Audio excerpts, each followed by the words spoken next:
اعوذ باللہ السمیع العلیم من الشیطان اللعین الرجیم بسم اللہ الرحمن الرحیم حسبنا اللہ نعم الوکیل نعم المولا ونعم النصیر الحمدللہ رب العالمین والعاقبۃ للمتقین والجنۃ للمطیعین والنار للعاصین ثم الصلاۃ والسلام علی سید الانبیاء والمرسلین خاتم النبیین ورحمۃ للعالمین الملقب بطہ ویاسین شفیع المذنبین ابی القاسم محمد اللہم صلی علی محمد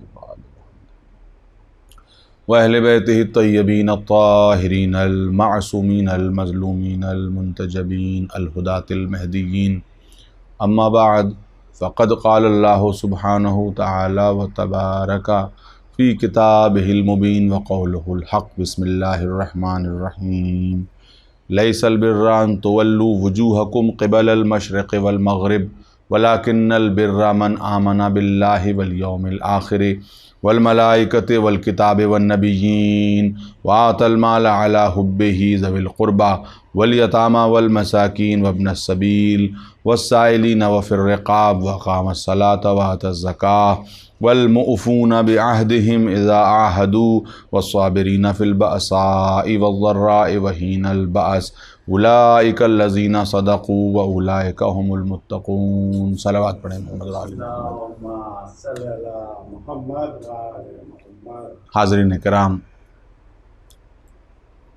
آج اس سلسلہ کلام کی آخری مجلس ہے اور میں نے ان پچھلی 8 راتوں میں اور آج بھی جس آیہ کریمہ کو اپنا موضوع بحث بنایا وہ سورہ بقرہ کی 177ویں آیت ہے۔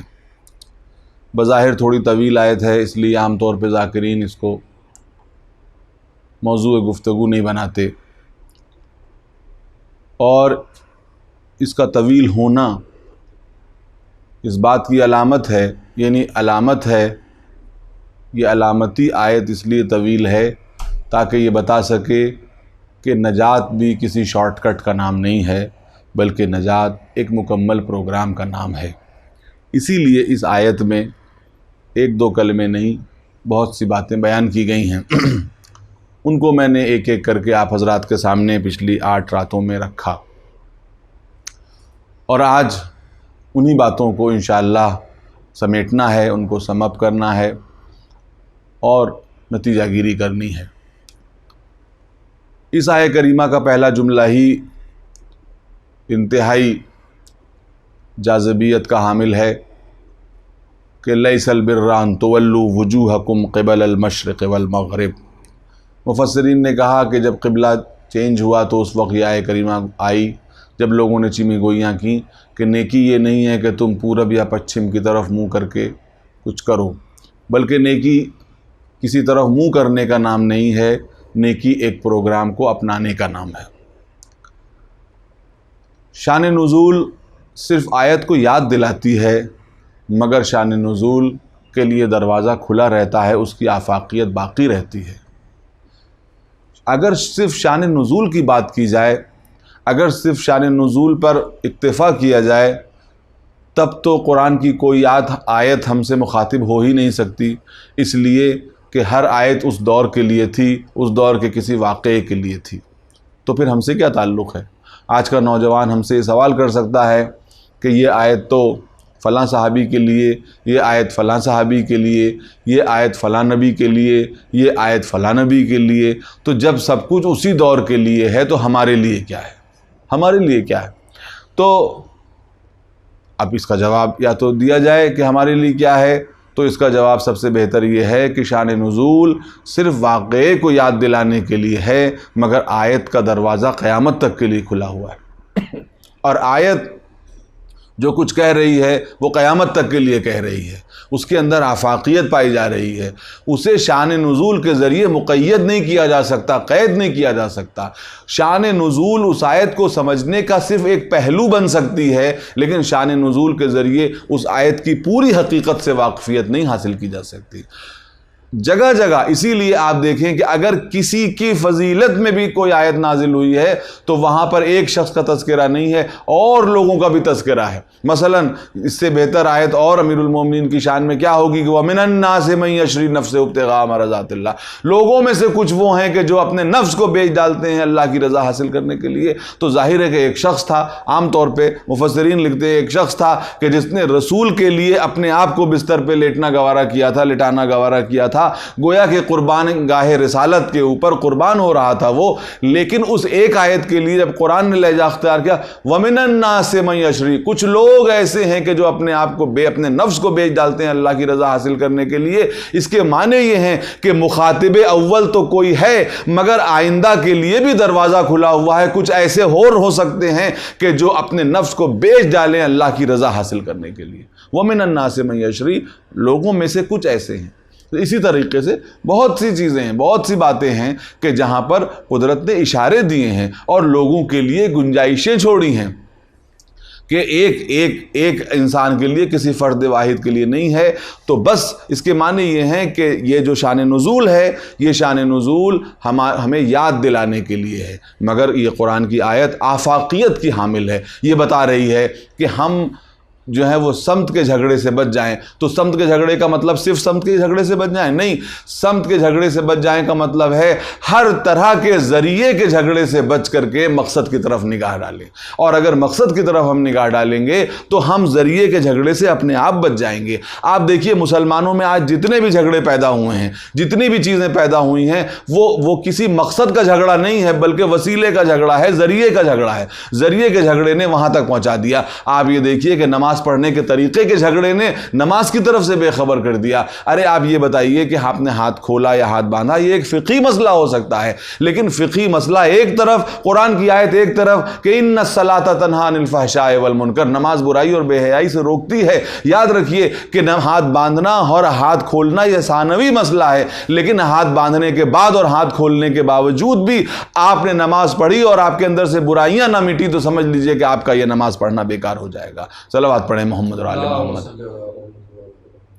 میں نے کل بھی بتایا تھا آپ کے سامنے, روزہ کتنی ہی گرمی میں رکھا جائے, کنی بھی حالات میں رکھا جائے, لیکن اگر وہ روزہ آپ کو متقی نہیں بنا کر کے آپ کو اور خونخوار بنا رہا ہے, آپ کو اور غصے ور بنا رہا ہے, تو سمجھ لیجئے کہ شریعت کو الٹا کر دیا گیا. میں نے بہت سی چیزوں میں آپ کو بتایا کہ شریعت جس کے لیے آتی ہے, دین جس کے لیے آتا ہے, تحریک جس کے لیے آتی ہے, اسی کے الٹ اس کو استعمال کیا جاتا ہے. چاہتا ہوں کہ میں ایک دفعہ پھر سے ان چیزوں کو گنوا دوں کہ شریعت, دین اس لیے آیا تھا کہ علم کو عام کرے, دین کے ذریعے ہی جو ہے وہ علم کو رخصت کیا گیا اور جہالت کو عام کیا گیا. دین اس لیے آیا تھا کہ انسان کو دنیا اور طلب دنیا سے تھوڑا الگ کیا جائے, لیکن دین ہی کے ذریعے سے لوگوں نے دین ہی کو اپنی جیبیں بھرنے کا ذریعہ بنا لیا. دین اس لیے آیا تھا کہ لوگوں کو ایکسپلائٹیشن سے آزاد کیا جائے, لیکن دین ہی کے ذریعے سے بدترین ایکسپلائٹیشن دنیا میں کیا گیا. دین آیا تھا اس لیے کہ عدل و انصاف کو قائم کیا جائے, دین ہی کے ذریعے سے دین ہی کو وسیلہ بنا کر کے عدل و انصاف کا خون کیا گیا. دین آیا تھا اس لیے تاکہ رسم و رواج کو کم کرے, حقیقت کو واضح کرے, دین ہی کو رسم و رواج کا اڈا اور مرکز بنا دیا گیا.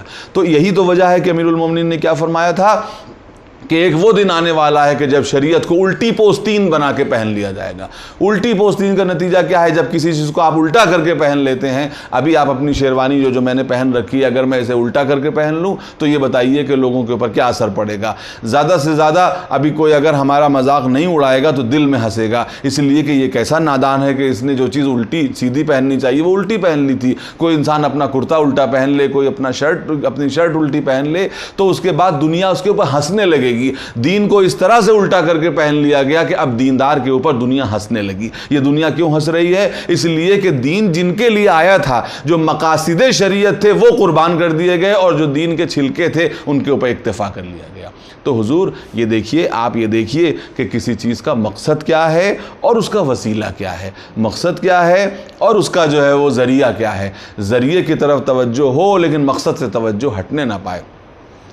اور حضور کیا ہوتا ہے کہ دین کے اندر سے اگر آپ تحریک چھین لیں تو جمود کا شکار ہو جاتا ہے، اور جب جمود کا شکار کوئی چیز ہو جاتی ہے، یاد رکھیے جسم بھی اگر جمود کا شکار ہو جائے تو مرنے کے بعد ہی جم جاتا ہے، جمود کا شکار ہوتا ہے، اور جب کوئی چیز جم جاتی ہے، جب کوئی چیز رک جاتی ہے تو وہ سڑنے لگتی ہے۔ تالاب کا پانی بھی اگر رک جاتا ہے تو سڑنے لگتا ہے، جب سڑنے لگتا ہے تو اس میں سے بدبو آتی ہے، اور جب بدبو آتی ہے تو لوگ اس سے دور بھاگنے لگتے ہیں۔ دین کے اندر سے بھی اگر تحریک کی چیز نکال لی جائے تو دین بھی سڑنے لگتا ہے، اور جب سڑنے لگتا ہے تو لوگ اس کی طرف نہیں آتے بلکہ اس سے دور بھاگتے ہیں۔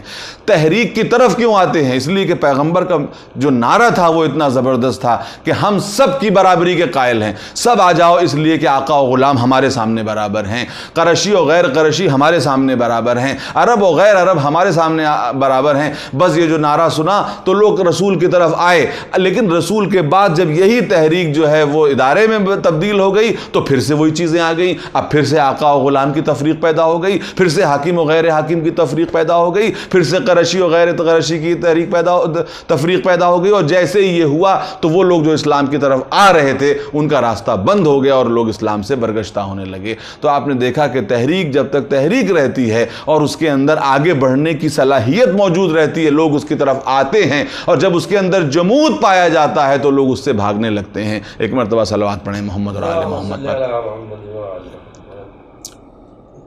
سمت کو نہ دیکھو، میں سمیٹ رہا ہوں سلسلہ کلام کو، سلسلہ بیان کو سمیٹ رہا ہوں۔ سمت کو نہ دیکھو، حقیقت کو دیکھو۔ سمت اشارہ ہے، عبادت حقیقت ہے، وہاں تک پہنچو۔ اللہ جس طرف چاہے، اینما تکونوا فثم وجہ اللہ، یہ قرآن کی آیت ہے، تم جس طرف اپنا چہرہ کرو، جدھر تم ہو جاؤ اللہ کا چہرہ ہے تمہارے سامنے۔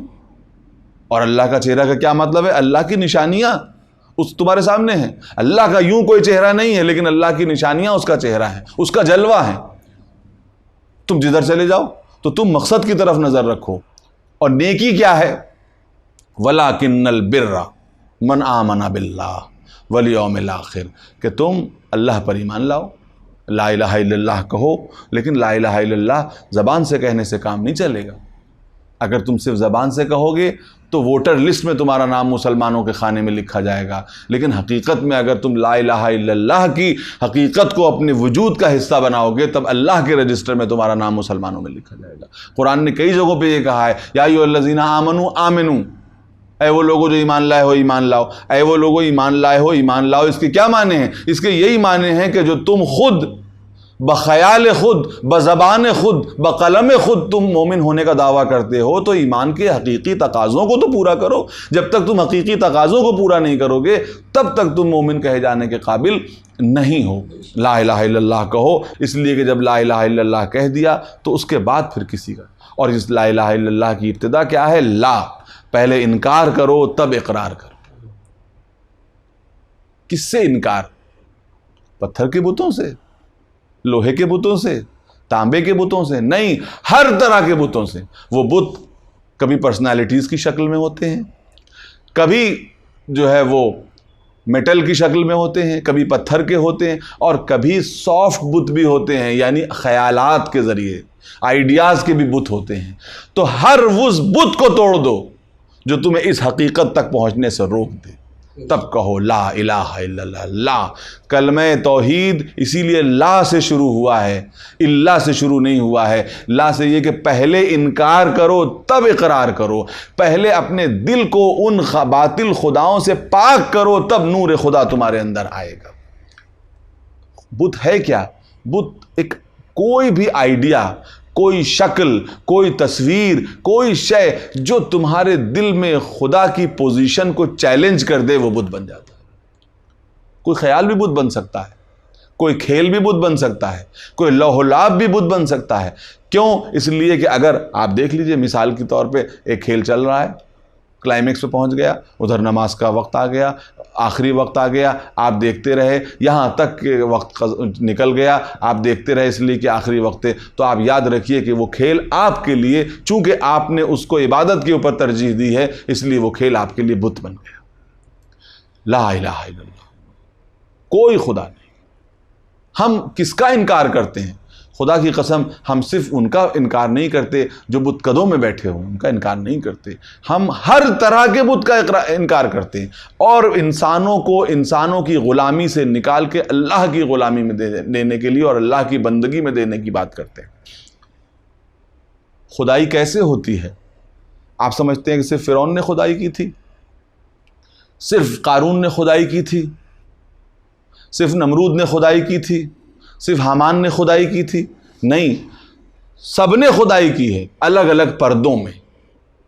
کبھی کسی نے اس طرح سے خدائی کی کہ بت کو آگے رکھا، اپنے آپ کو پیچھے رکھا۔ جو مال آ رہا ہے وہ خدا کے پاس نہیں جا رہا ہے، وہ اس کے پاس جا رہا ہے، تو سامنے ایک بت ہے، خدائی کوئی اور کر رہا ہے۔ دنیا آگے بڑھی، اسلام نے نعرہ لگایا کہ اللہ کی حاکمیت ہے، اللہ کی حاکمیت قبول کر لی گئی۔ اللہ کی حاکمیت کے بعد بندے کی حاکمیت اور رعیت کو اس کا غلام سمجھا گیا۔ تو آپ سمجھتے ہیں کہ کیا یہ نمرودیت نہیں تھی؟ کیا یہ فرعونیت نہیں تھی؟ نہیں۔ اور آپ سمجھتے ہیں کہ آج ختم ہو گیا؟ دیکھیے، نمرودیت اور فرعونیت نے اپنے چولے بدلے ہیں۔ آج ڈیموکریسی کے ذریعے سے وہی خدائی کا جو ہے وہ کاروبار چلایا جا رہا ہے۔ آج وہی سینیٹرز موجود ہیں۔ آپ کوئی کہے کہ آپ کلمہ لا الہ الا اللہ کب تک کہیں گے، لا الہ الا اللہ کب تک کہیں گے؟ ہم یہ کہتے ہیں کہ جب تک ایوانوں میں بادشاہ اور شہنشاہ موجود ہیں، اور جب تک کسی اسمبلی اور پارلیمنٹ میں سینیٹرز موجود ہیں، ہم لا الہ الا اللہ کہتے رہیں گے۔ اس لیے کہ وہی طریقہ ہے، یعنی اسپرٹ وہی ہے، طریقے بدل گئے۔ پہلے جو ہے وہ قہر و غلبے کے ذریعے سے جو خدائی کا دعویٰ کرتے تھے، آج الیکشن جیت کر کے خدائی کا دعویٰ کرنے لگے، لیکن بات تو وہی ہے۔ تو یاد رکھیے کہ چونکہ ایکسپلائٹیشن اسی طرح سے ہو رہا ہے، اس لیے آج بھی ہم یہ کہتے ہیں کہ لا الہ الا اللہ۔ اور جب ہم آج لا الہ الا اللہ کہتے ہیں تو قدیم بتوں کا انکار نہیں کرتے، بلکہ جدید بتوں کا بھی انکار کرتے۔ صلوات پڑھیں محمد اور آل محمد۔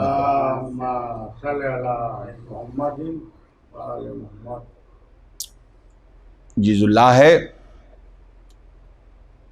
یہ لا نبیوں کی سنت ہے، حضرت نوح کی سنت ہے، حضرت ابراہیم کی سنت ہے۔ یہ لا ضد نہیں ہے، یہ لا ثابت قدمی کا نام ہے۔ اب کوئی کہے کہ امام حسین نے لا کیوں کہا، تو حضور امام حسین نے لا اس لیے کہا کیونکہ تمام انبیاء نے لا کہا۔ جب جھوٹا خدا آئے گا، جب کوئی باطل آئے گا، تو اس کے مقابلے پہ الہی نمائندوں کا جواب لا ہوگا۔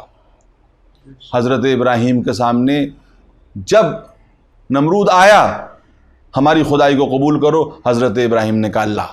یہ حضرت ابراہیم کا لا ضد نہیں تھی، بلکہ استقامت تھی، ثابت قدمی تھی۔ کیوں؟ اس لیے کہ اگر ضد ہوتی تو ختم ہو جاتی، لیکن جناب ابراہیم اور جناب ابراہیم کے اس انکار سے ٹکرا کے نمرودیت فنا ہو گئی، مگر ابراہیم کا لا موجود رہا۔ حضرت موسیٰ کا زمانہ آ گیا، فرعون نے کہا انا ربکم الاعلی۔ اس انا ربکم الاعلی اور خدائی کے پورے جالے کے مقابلے پر حضرت موسیٰ کا بہت لمبا چوڑا جواب نہیں تھا، صرف ایک جواب تھا، لا، ہم تجھے خدا نہیں مانتے۔ پوری فرعونیت ریڈ سی میں غرق ہو گئی، مگر حضرت موسیٰ کے اس لا کا جواب نہیں لا سکی۔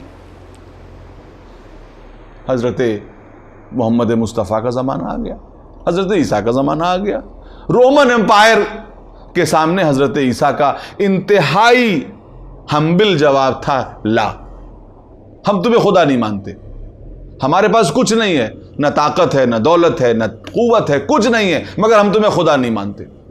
عجیب بات ہے کہ پوری رومن امپائر اس کا مقابلہ نہیں کر سکی، یہاں تک کہ حضرت محمد مصطفیٰ کا وقت آ گیا اور بو لہبیت بھی اسی طرح سے سامنے آئی۔ ایک ہاتھ پہ چاند، دوسرے ہاتھ پہ سورج رکھنے کا دعویٰ کیا گیا، جو چاہے مانگ لیجئے۔ پیغمبر نے فرمایا ایک ہاتھ پہ چاند اور دوسرے ہاتھ پہ سورج بھی رکھ دو تو میرا جواب رہے گا لا، انکار۔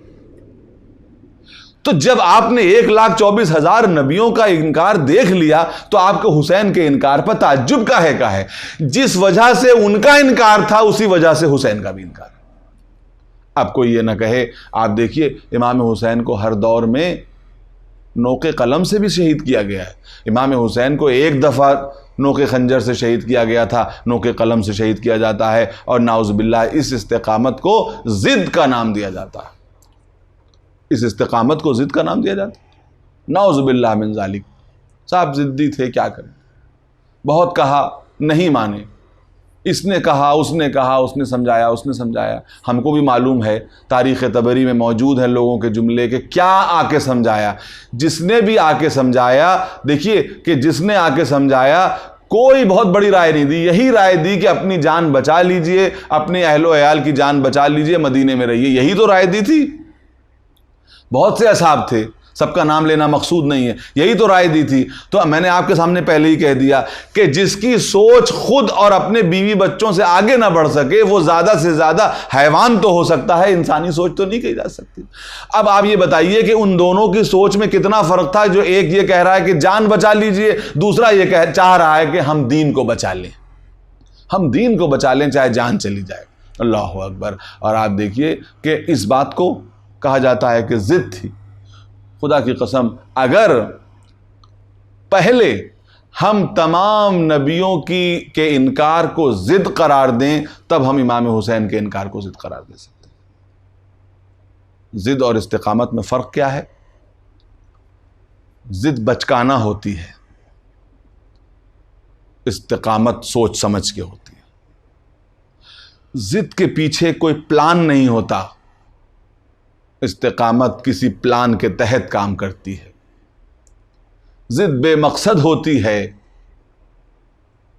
استقامت مقصد کے ساتھ ہوتی ہے۔ بہت سی چیزیں اپنے نتائج کے اعتبار سے سیم نظر آتی ہیں، مگر ان میں زمین و آسمان کا فرق ہوتا ہے۔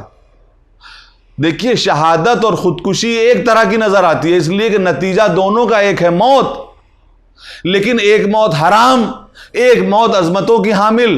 آپ بتائیے، شہادت اور خودکشی کے دونوں آدمی آگے بڑھتے ہیں اور اپنے آپ کو قربان کر دیتے ہیں، تو نتیجے کے اعتبار سے ایک ہے، مگر نیتوں کے بدل جانے سے زمین و آسمان کا فرق آ گیا۔ اس لیے کہ خودکشی بے مقصد ہوتی ہے، شہادت مقصد کے ساتھ ہوتی ہے۔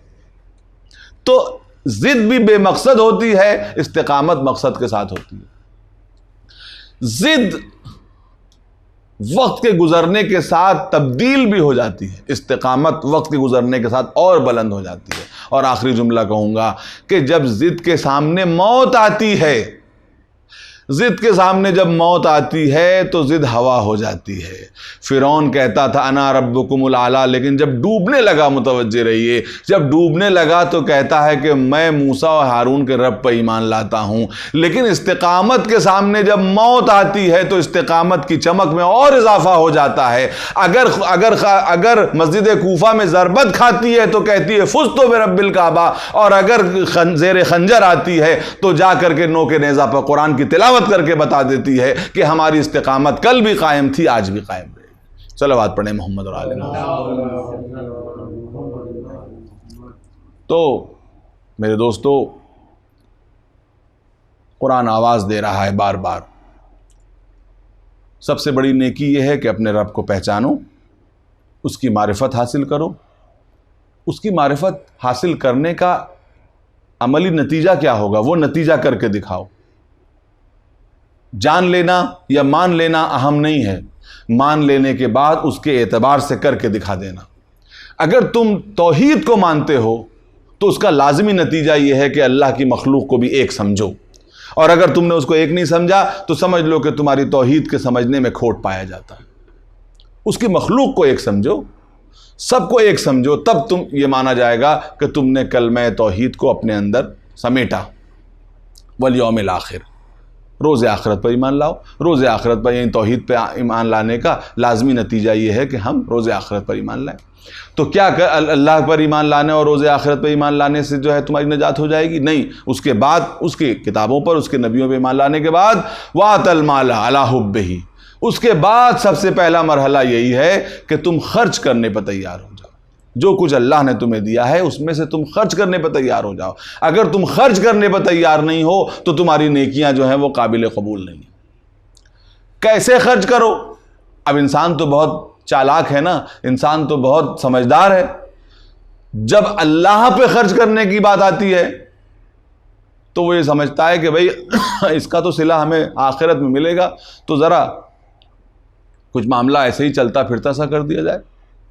حضرت ابو ذر کے سامنے 2 دمبے تھے، ایک ذرا موٹا تازہ اور ایک ذرا دبلا۔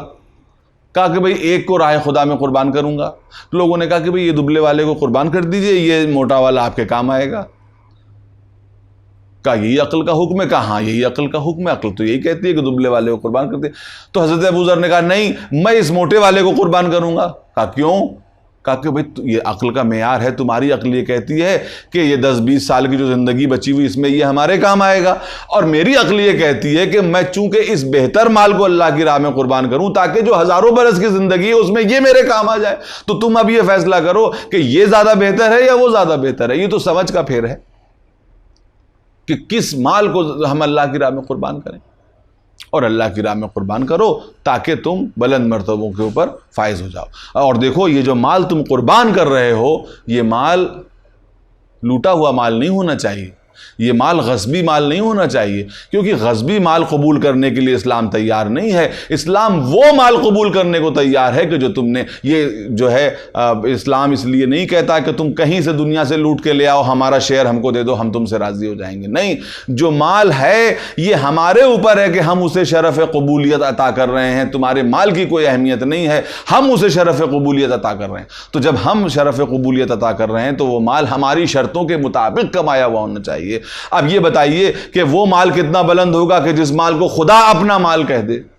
ایک مقام کے اوپر قدرت کہہ رہی ہے کہ الم یجد کا یتیمن فآویٰ، کیا جب ہم نے تمہیں یتیم پایا تو آپ کی مدد نہیں کی؟ وَوَجَدَكَ عَائِلًا فَأَغْنَىٰ، اور جب ہم نے تم کو مفلس پایا تو ہم نے تم کو غنی کر دیا، ہم نے تم کو غنی کر دیا۔ اللہ اکبر۔ حضرت یعنی غنی کریں پیغمبر کو حضرت خدیجہ، اور اس عمل کو قدرت اپنا عمل کہہ دے کہ ہم نے تمہیں غنی کر دیا۔ اس مال کی پاکیزگی کا اندازہ لگائیے کہ جس پاکیزگی کے ساتھ حضرت خدیجہ نے اس مال کو کمایا تھا، اور اس نیت کا اندازہ لگائیے جس نیت کی پاکیزگی کے ساتھ حضرت خدیجہ نے اس مال کو اللہ کی راہ میں خرچ کر دیا۔ ایسا خرچ کیا کہ قدرت یہ کہہ رہی کہ ہم نے اپنے نبی کو، یہ ایک قدرت کا طریقہ کار ہے اور طریقہ ہے کہ وہ بندوں کے اعمال کو اپنا عمل کہتا ہے، مگر بندوں کے عمل اس منزل پر ہونے چاہیے کہ اس کو خدا اپنا عمل کہہ دے۔ جگہ جگہ کہا نہیں گیا ہے ید اللہ فوق ایدیہم، تمہارا اللہ کا ہاتھ تمہارے ہاتھوں کے اوپر ہے، ان کو سزا دو، اللہ تمہارے ہاتھوں سے ان کو سزا دے گا۔ کچھ ہاتھ ایسے ہیں کہ جو اللہ کا ہاتھ بن کے کام کرتے ہیں، لیکن مفسرین یہ کہتے ہیں کہ یہ سب معصوم ہاتھ تھے۔ رسول کا ہاتھ تھا نا، مسلمانوں کے ہاتھ کے اوپر رسول کا ہاتھ تھا، تو معصوم کا ہاتھ اگر اللہ کا کام کرے تو اور بات ہے، غیر معصوم اس منزل پہ پہنچ جائے کہ جس کے عمل کو اللہ اپنا عمل کہہ دے۔ یہ حضرت خدیجہ کا عمل ہے کہ جس کو قدرت اپنا عمل کہہ رہی ہے۔ اسی مقام پر حضرت ابو طالب کا عمل ہے کہ جس کو قدرت کہہ رہی ہے کہ وَوَجَدَكَ عَائِلًا فَأَغْنَىٰ، ہم نے تم کو جو ہے مفلس پایا تو تمہیں غنی کر دیا۔ الم یجد کا یتیمن فآویٰ، اور کیا ہم نے تم کو یتیم پایا تو ہم نے تمہاری مدد نہیں کی؟ تو مدد کی کس وسیلے سے کی؟ چچا کے وسیلے سے کی، مگر یہ اس مدد میں اتنا خلوص پایا جاتا تھا کہ قدرت اس عمل کو اپنا عمل کہہ رہی ہے۔ یہ پورا پروگرام ہے، اس پروگرام کو اپنانا ہے۔ اگر ہم نے اس پروگرام کو نہیں اپنایا تو یاد رکھیے کہ پھر ہم کسی شارٹ کٹ کے ذریعے سے نہیں پہنچ پائیں گے، نہ جنت میں پہنچ سکتے ہیں اور نہ نجات حاصل کر سکتے ہیں، اس لیے کہ یہ پورا پروگرام ہے، اور کسی کے لیے شارٹ کٹ نہیں رہا۔ جس کے لیے ہو سکتا تھا، آپ یہ بتائیے کہ کیا اس نے شارٹ کٹ اپنایا؟ امیر المومنین نے اپنی زندگی میں کبھی شارٹ کٹ اپنایا؟ آخرت کے لیے بھی نہیں، دنیا کے لیے بھی نہیں۔ امیر المومنین کے لیے کتنا آسان تھا کہ مسجد میں بیٹھ جاتے اور کہتے کہ جو آئے مجھ سے فتویٰ لے، اور اس کے بعد مجھے جو ہے وہ حکومت وظیفہ دے تاکہ میں لوگوں کی تعلیم کا انتظام کروں۔ لیکن امیر المومنین نے دنیا بھی اپنے قوت بازو سے کمائی، اور آخرت میں جو کچھ حاصل کیا، دنیا یہ نہیں کہہ سکتی کہ یہ صرف خدا کا لطف و کرم تھا، بلکہ مولا نے یہ بتایا کہ دیکھو ہمارے اعمال اس منزل کے اوپر ہیں کہ دنیا سمجھ سکے کہ ہم ڈیزرو کرتے ہیں کہ جو مقام اسلام نے ہم کو عطا کیا تھا ہم اس کو ڈیزرو کرتے ہیں۔ ہماری تلوار کی ایک ضربت اس منزل پر ہے کہ اگر ثقلین کی عبادت سامنے آ جائے تو اس کا مقابلہ نہ کر سکے۔ تو اب آپ یہ بتائیے کہ جب ان لوگوں نے کوئی شارٹ کٹ نہیں اپنایا تو ہم شارٹ کٹ کے ذریعے سے کیسے جا سکتے ہیں؟ دنیا میں کبھی ایسا نہیں ہوا اور نہ آئندہ ایسا ہوگا. ہمیں وہ پروگرام فالو کرنا ہے. میرے دوستو، خود کربلا شارٹ کٹ کا نام نہیں ہے، انتہائی مشکل راستے کا نام ہے. سب سے مشکل راستہ کربلا کا راستہ ہے جو امام حسین نے اختیار کیا.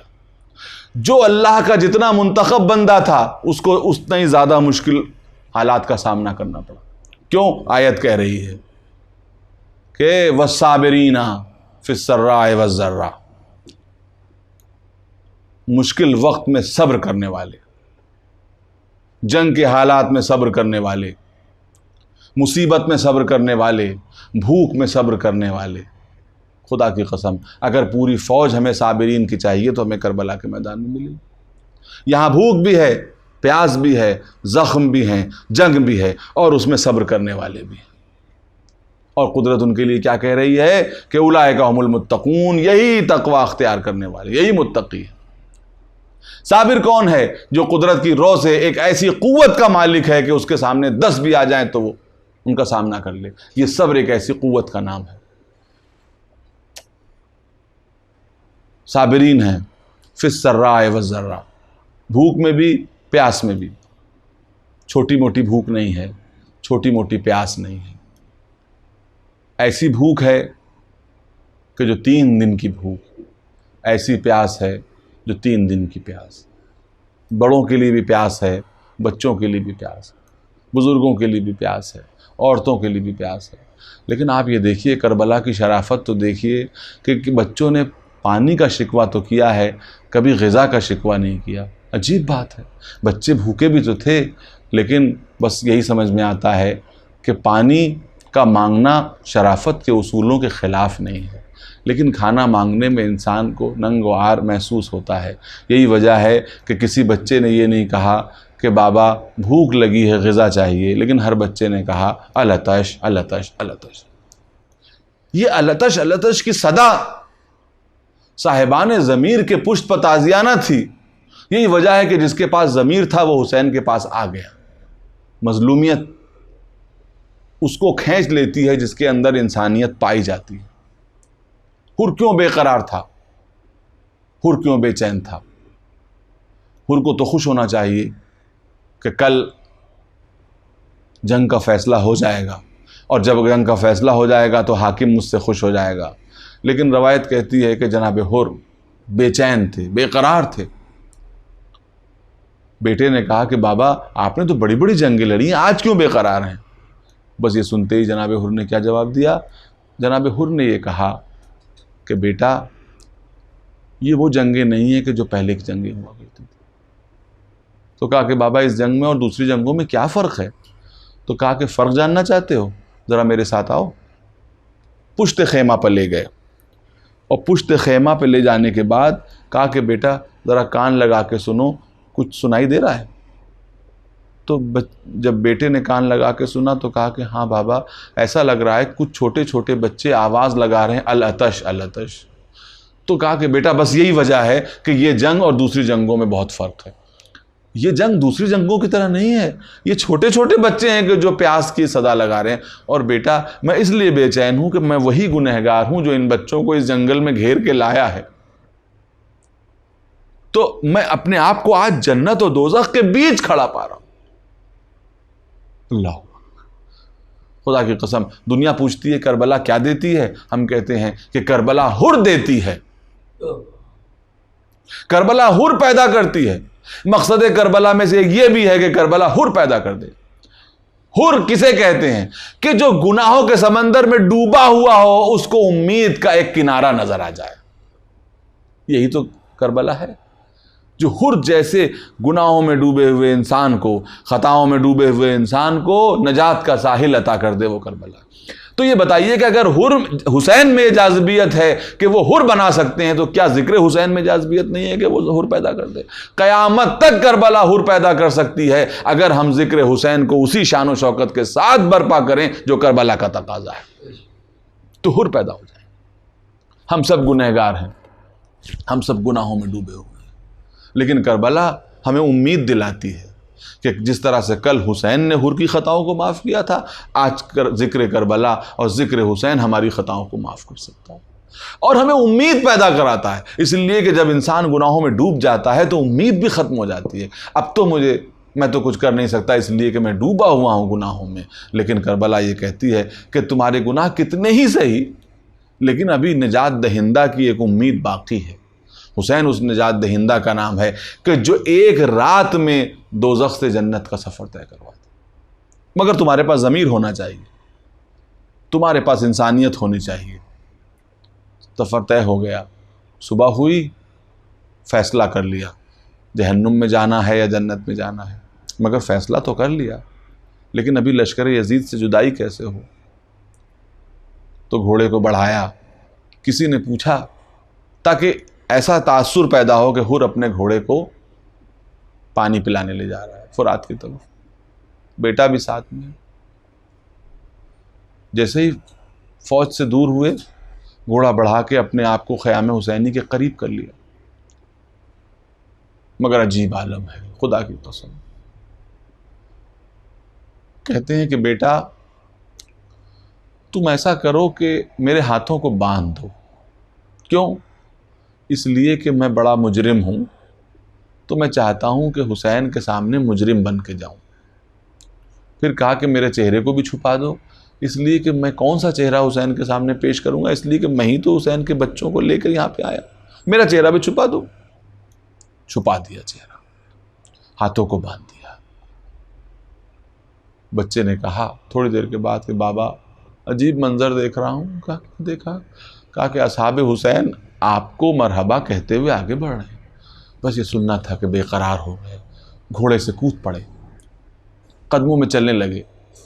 تھوڑی دیر کے بعد بچے نے کہا کہ بابا اب عجیب منظر دیکھ رہا ہوں، قمر بنی ہاشم اور ہم شکل پیغمبر علی اکبر آپ کے لیے آگے بڑھ رہے ہیں۔ بس یہ سننا تھا کہ زمین پہ گر پڑے، کہاں یہ غلام، کہاں آقا زادے۔ تھوڑی دیر کے بعد بچے نے کہا کہ بابا میں دیکھ رہا ہوں کہ امام حسین نے اپنی کرسی آپ کے لیے چھوڑ دی ہے۔ بس یہ جو سنا تو ایک مرتبہ زمین پہ گھسٹتے ہوئے پہنچے اور قدموں میں سر رکھ دیا۔ کس کے قدموں میں سر رکھ دیا؟ ساقی کوثر کے لال کے قدموں میں سر رکھ دیا، اور یہ کہتے جاتے ہیں کہ مولا میں بڑا گنہگار ہوں، کیا میری خطا بھی معاف ہو سکتی ہے؟ بس یہ سننا تھا کہ امام نے ایک مرتبہ شانوں کو پکڑ کے اٹھایا اور کہا اے حر میں نے معاف کیا، میرے خدا نے معاف کیا۔ بس جو اتنا سننا تھا کہ چہرے پہ بشاشت دوڑ گئی، اور ایک مرتبہ امام نے کہا کہ اے حر جب دشمن بن کے آئے تھے تب تو میں نے تمہیں پانی پلایا تھا، آج دوست بن کے آئے ہو تو اپنے امام کی مجبوری دیکھو کہ میں تمہیں پانی بھی نہیں پلا سکتا۔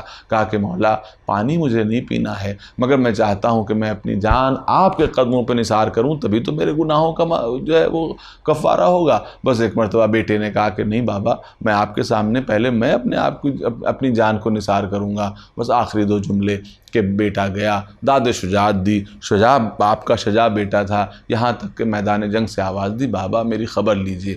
بس یہ سننا تھا کہ حضرت حر اب وہ حر نہیں رہ گئے، اب حضرت حر رہ گئے، گھوڑا بڑھا کے آگے بڑھے، لیکن عجیب منظر دیکھا کہ باپ کے پاس پہنچنے سے پہلے امام حسین پہنچ گئے تھے۔ بیٹے کا سر لیا، زانوں پہ رکھا، جناب حر نے کہا کہ مولا یہ تو ابھی پہلا موقع ہے، ابھی پہلی شہادت ہے، اے مولا غلاموں کے لیے آقا نہیں آیا کرتے۔ بس امام نے کہا وہ آقاؤں اور غلاموں کا تصور اور ہے، مگر یہاں تو یہ ممکن نہیں ہے کہ کوئی میرے اوپر جان دے اور میں اس کے لیے آخری وقت میں بالی پہ بھی نہ پہنچوں۔ بس ایک مرتبہ جناب حر نے چاہا کہ آستینوں کو چڑھائیں اور اپنے بیٹے کے جنازے کو اٹھائیں۔ امام حسین نے کہا اے حر تھا میرے سامنے سے ہٹ جاؤ، میری زندگی میں یہ نہیں ہو سکتا کہ کوئی بوڑھا باپ اپنے جوان بیٹے کے جنازے کو اٹھائے۔ میں کہوں گا کہ مولا آپ نے حر کے بیٹے کے جنازے کو تو اٹھا دیا، یا وقت ظہر جب علی اکبر نے آواز دی ہوگی کہ بابا میری خبر لیجئے تو کون تھا جو حسین کی مدد کرتا، کون تھا جو حسین کی کمر کو تھامتا؟ بس امام یہ کہتے جاتے تھے یا علی یا علی،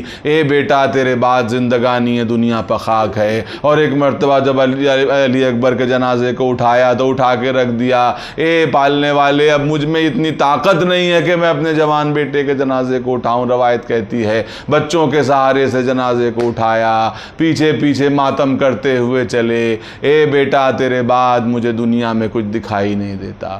سیعلم الذین ظلموا ای منقلب ینقلبون، انا للہ و انا الیہ راجعون۔